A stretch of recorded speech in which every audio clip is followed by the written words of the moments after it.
Praise lord everyone.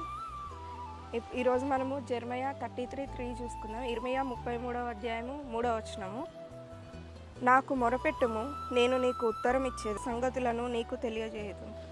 God ఈరోజు మనతో ఏం మాట్లాడుతున్నారంటే మనకున్న ప్రాబ్లమ్స్ గురించి, మనకున్న పరిస్థితుల గురించి, మనం ఎలాంటి పరిస్థితుల గుండా వెళ్తున్నాం, ఎలాంటి ప్రాబ్లమ్స్ గుండా వెళ్తున్నాం, ఎటువంటి కష్టంలో వెళ్తున్నాం, ఎటువంటి ఫినాన్షియల్ సిచ్యువేషన్స్లో వెళ్తున్నాం అనేది దేవుడికంట మొరపెట్టాలంట. ఫస్ట్ మనం ఆయన తట్టు చెయ్యి ఎత్తి నాకు మొరపెట్టుము, నేను నీకు సమాధానం ఇస్తా అంటున్నారు. సో ఆయన మన మొరను ఆలకించే దేవుడు అంట, మనల్ని వదిలిపెట్టే దేవుడు కాదంట. సో ఆయనకు మొరపెట్టినప్పుడు మన యొక్క ప్రతి పరిస్థితుల నుంచి ఆయన మనల్ని విమోచిస్తారు. సో ఈరోజు మనం ప్రేయర్ చేసుకున్నాం. పరిశుద్ధుడా, జీవంగల దేవ, మహోన్నతుడా, అద్భుతాలు చేయదేవ, గొప్ప దేవ తండ్రి, నీకు స్తోత్రమయ్యా.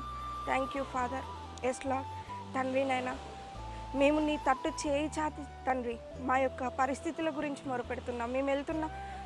మేము ఎలాంటి సిచ్యువేషన్స్లో వెళ్తున్నా తండ్రి, మీరు మా తోడుగా ఉండి మమ్మల్ని నడిపించమని నజరేయుడైన యేసు నామములో అడిగి వేడుకుంటున్నాను. ఆమేన్.